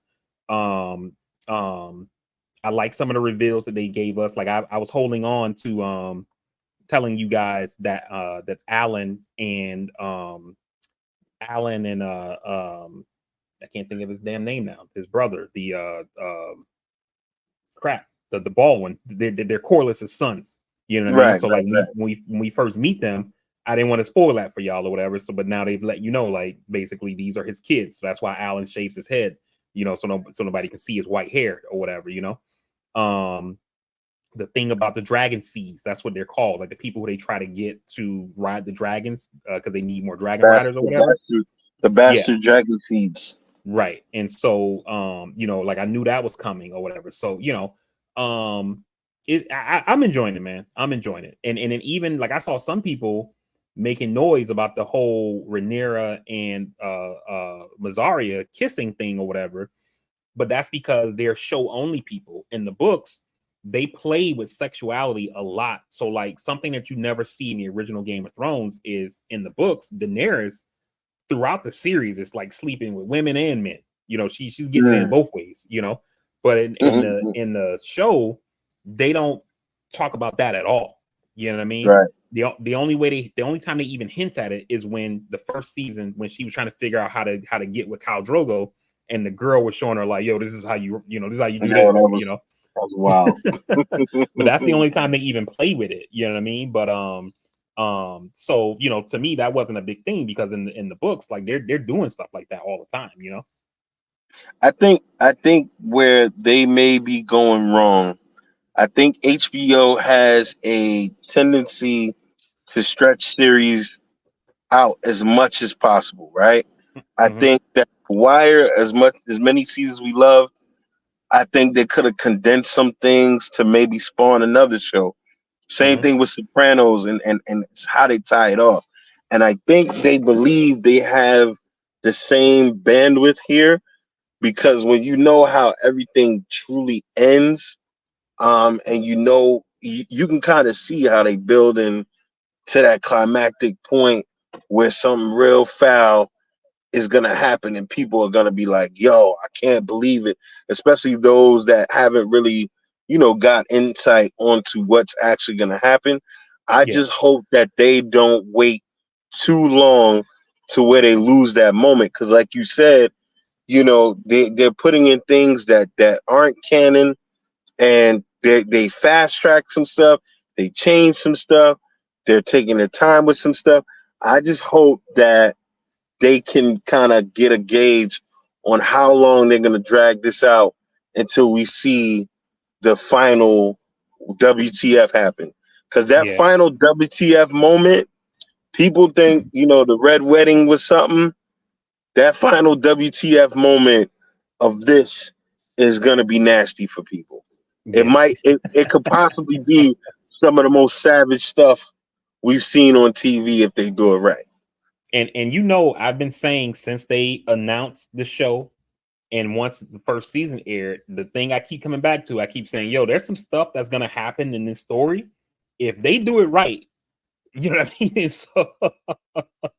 Dog, So I mean, we were upset at how Rainey's went out. You know what I mean? Like, yeah. it's only gonna get worse from here. Like, yo. So I just hope that they have a good sense of, look, we're not gonna give you everything canon. We can't, Yeah. and we gotta give it some good pacing. And yeah, yeah. I like it so far. I definitely wish the pace would be, but it's to be expected. So I just Yeah. hope they don't play with it too much to where they don't get the pacing right. Yeah. I agree. Yes. For me, real quick, I started Hard Knocks, and Mm, I'm loving, like, one, I love how Hard Knocks kind of makes every team they visit with kind of like their own. And I'm not sure if you're caught up, but the first 3 episodes is all like free agency with the Giants. We haven't mm-hmm, even got to training camp yet, you know. And mm-hmm, I'm loving seeing like the behind this, because we got stuff that we think as fans, that's happening behind the scenes. And I know they're not giving us everything, but to kind of get a peek behind the curtain at how these GMs operate. Like I literally was talking to my wife about the conversation that we had on pod about Lamar mm-hmm. having his mom as his agent, and saying how she's not in these rooms. And then in episode 1 or 2, when they're at I think it was like a pro day, or like one of the East versus West games or something like that. And the Giants GM is talking to Carolina GM, and they're just chit chatting. And old boy is like, yo, so I mean, like, what do you think about 2-1s for Burns? And the dude's like, oh, Burns is available? Like, you know what I mean? And then next thing you know, boom, they trade for him. And we talked about how even though free agency had to start, we know they be at these things like, yo, you know what I mean? We're gonna give your boy this, contract when free agency opens up, boop, boop, boop, boop. But Lamar's not getting that kind of burn because his mom's not there. You know what I mean? And so it was interesting to kind of see like something that we feel as fans actually see. Yeah, this is what's happening. I can believe my lying eyes because this is what's happening. So. But it goes back to the theories that we've always had. This is a good old boys club, right? And so I hate to talk about the players like this, but you're talking about $1 million commodities that these dudes are having paper napkin conversations about. I talked about how frivolous it looked of the Giants management staff to not even get in the conference room, not even get in the war room to discuss Saquon's future and just be sitting there like just throwing darts at the wall. Yeah. And their biggest fear, the owner's biggest fear literally happened when he went to Philly. And you could just tell this dude was so pissed off, but he was just like, well, and just did that little walkout like, well, you're not going to make it after this season, buddy. You know what I mean? Yeah. Like, it's beyond me how you got millions of dollars and $1 million commodities on the table, and these dudes are talking like they're at the barbershop. It just goes to show you that at the end of the day, where these people, you think they're competent, you think they're all world, you think they're this smart and that smart, it's probably a bunch of nepotism that got them there. And, of course, if it ain't the complexion, nobody's complaining. But, I mean, it just goes to show you. Yeah. It goes to show you how wild this stuff can get. And the other thing I thought real quick, EJ, on the Hard Knocks was like seeing the value that they placed on players and then seeing what players got. And the two that jumped out to me were the both Dolphins players, right? Robert Hunt and Christian Wilkins, because they was like, yo, we got Hunt as one of our targets. We're thinking about 15 to 16 million. And then Christian Wilkins, we're thinking about 21, 22. And Hunt signs a deal for almost 21 million a year. And Christian Wilkins signs a deal for $28 million a year. So it was kind of crazy to kind of see like, they're saying, oh, this is what this guy should get. And then the numbers are $5, $6, $7 million higher, Yeah. And it's just that, that power of negotiation, and it's wild, man. And that's why, you and I have always kind of been on the side of the players like, yo, get your money, man. Yeah. Get your money, man. Because these guys, I mean, it's amazing.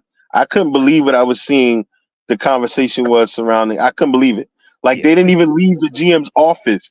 They were literally just in the office, just sitting there like, what do you think? Like, huh? You didn't think about this all last year? You don't have a whiteboard with viable replacements or different moves, like, and then like Saquon said, it was kind of a slap in the face that they told him to go, shop around instead of trying to make something work. And then your biggest fear happens, literally. Yep. I couldn't believe it. Yeah. I couldn't believe it, but I couldn't believe it. It was wild, man. But I enjoyed it. I'm a fan of Hard Knocks, so I enjoy it every season. But I really enjoyed this. I don't know if this is the first time because I didn't start watching Hard Knocks from the very beginning. But this is the first time I've seen like kind of this free agency aspect to it when most of it's kind of just been training camp, Right. That part has been very started kind of early with them, seemingly. It feels like they started kind of early with them. But it just goes to show me, like, I feel bad for Giants fans right now. I really do. Yeah. I thought they were in a better space. I think they did great free agent wise with the offensive line. I think that's going to improve them a lot. But I kind of see where some of their fans, and I think a lot of their fans just arbitrarily feel like that franchise isn't doing what they're supposed to, right? Because it's New York and we're never satisfied. But shit, I'm looking at this. I'm like, shit, they might be right. Yeah. And I love what you said about, having these $1 million conversations on paper napkins. Cause like when you see like the assistant GMs coming in the room, like, hey, for so-and-so, they said if we can go to 27, they're ready to sign. You're like, okay. And they're like, yeah, okay, that's cool. And I'm just like, damn, it's like that. And like nobody's like, I guess me as a fan, I'm thinking like they're sitting in front of a whiteboard. They got the computer crunching the numbers, let's see if that works. I don't know. Like, let me put it in the matrix. I want to be watching film. I want to be watching film. I'm like, yo, how was he last year in 3 technique? How was he last year? You know what I mean? After 60 snaps, these dudes just like, it's like fantasy football, literally. Exactly. Like, this Exactly. shit real? Unreal, man, unreal. So, But all right, good brother, take us out of here, man, all right. and we're gonna get it going. Hey, everybody that joined us live, we as always, we always appreciate Judy in the chat. We wanted to hop on here real quick, even though it's a Tuesday, because we had 2 weeks off. We had some travel involved. There was a bunch of big events, and we hadn't discussed it at all. So we figured we'd get on here before the weekend and kind of get caught up a little bit. So we definitely appreciate anybody who listened live. The folks who listen once the episode posts, we appreciate you taking that time as well. As we always say, excuse me, as we always say, make that phone call, send that text message, reach out to your people, let them know you're thinking about them. You never know what's happening in anybody's life. You never know what anybody's going through. So definitely reach out, let people know how you feel. Pretty sure they'll appreciate it and you'll feel good about it too. As always, you can find the podcast on all podcasting platforms by searching at Castworthy. You also can follow us on each social media by searching at Castworthy. On Instagram, it's at Castworthy_podcast. While you're there, you can leave us a like, subscribe, share, follow, tell a friend and tell a friend. Help us grow the audience. We very much appreciate it. With that being said, I guess we will see you next week with another fresh episode of the Castworthy podcast, since Sunday will be a new week. But until then, we out. We love you. Peace. Take care.